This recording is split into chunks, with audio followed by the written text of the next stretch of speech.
Hey guys, welcome to the reading of Monologue 4, titled The Road I'd Taken. Time is here. Summer has come to an end. I smiled as I prepped for my continuous travels, swaying my hips to Adina, how I'm now taking in the moonlight howling. Boy, you came just in time. I'm feeling like I want a freak in the morning, freak in the evening. I want a roughneck nigga that can satisfy me. Entirely deduced satire this chapter of life as I sat tired from reasoning with the unreachable, shoes worn from travels as I stepped harder onto a road I ain't never taken. This era, I barely embraced, identity mistaken as uncreative. College has begun, and I went in undecided. Once more placed in the dorm at a PWI. I truly bled no maroon and white pride.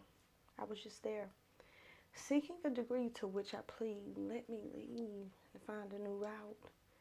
Deserving to travel backwards on the road of discovery. I won most witty and most humorous, voted by a group of students in high school. I had formed a friendship I now consider my best. We both traveled to the same college with different destinies. Freshman year has ended. As we each shared our stories of becoming a woman, I was still running from the shame of being bred in the trenches. To destiny I listened as I awaited the fate of my mother for her ascension to prison. Jail or county, all synonymous. I recall weekly visits behind perplexed conversations I awaited daily as each request for commissary buried me in depths of more stress. I missed not one beat of legal logistics with public defenders. While sitting out my sophomore year of college semester, I invested all energies into being my mother's cover, brother's spiritual healer, grandmother's intuition as she awaited for now 3 or 4 kids to be released from prison. Jail, county, all synonymous. I couldn't tell you how I survived all those times. I for sure felt like dying. All I had known was to throw on a cloak and show up for other folk. So, I denied defeat, what it believed to be a birthright to my life, and instead, I became honest with grief. While many days I wanted to scream, I kept my composure and refused to let life make a mockery of me. I committed to monthly shopping and check cashing with my grandmother and her friend. Tried my darndest to keep my brother from being a repeat offended at life's offerings because I knew I was a winner.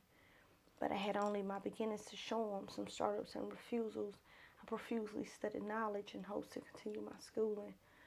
Learning the ways of life, I realized I was never destined to be immune. I carried on my travels, juggling a house of me and my brother's friends, his twins, different women, those unempowered by daily showers, music blasting loudly. I had to stop it. Reporting monthly on rent payments, skating through aisles blindly as she touched and felt her way through. I had to gain order. My life was spiraling, and I'd be damned if I allowed it. My mother said the judge instructed her with warning to not come before him again. Since the late 90s, she was in and out of county, domestic violence, charges of assault, directly correlated to anger from being abandoned. Should she have appeared another time, her freedom was going to come to a halt. Her trauma she never wanted to face. So them she placed in a vault and would curse you out while physically threatening your existence. I remember when she was finally released from prison. Jail, county, all synonymous. Presented a write-up for one dish being in the sink, and there again, she reverted to her mask of presentation, consistent and equivalent to disrespect, singing of the blues and breath-smelling of booze, though at this age, I understood it was all she knew. I had had enough. I was baffled at her act. The sacrifices I had made for this lady, the commitment to her security, I had to accept our love had different lengths of extension, to which I became the blade of her knife's victim. I'm now starting to hate this woman. How ridiculous. Police were called and she masqueraded as if my boyfriend and I were the perpetrators as she staged what happened. I felt so poorly. This kid, I felt lowly. How did I drag him into this? To his parents' house we went as I prepared once more to return to my studies. I kept the specifics away from my mentor. My mother's behavior I considered abnormal.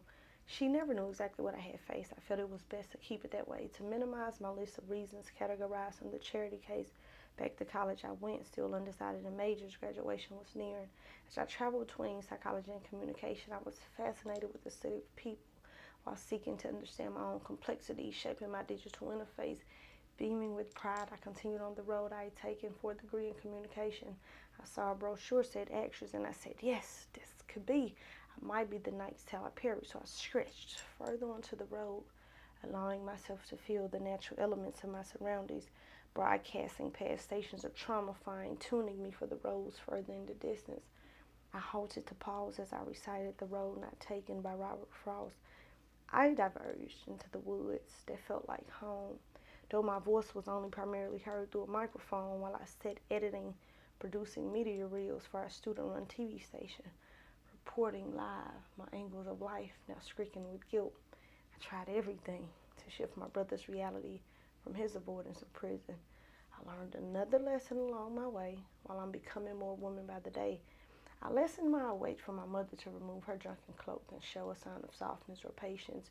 I became more focused on my brother's criminal matters, spoke with public defenders, illustrating their understanding of evidence. I went back and forth 2 hours away to a parish in a foreign place, testing my humanly powers to shift his fate. So I waited for my brother to show up and not give up hope, and just know he would be okay, regardless of the challenges he faced. So I carried on my travels, and I decided on the road I had taken.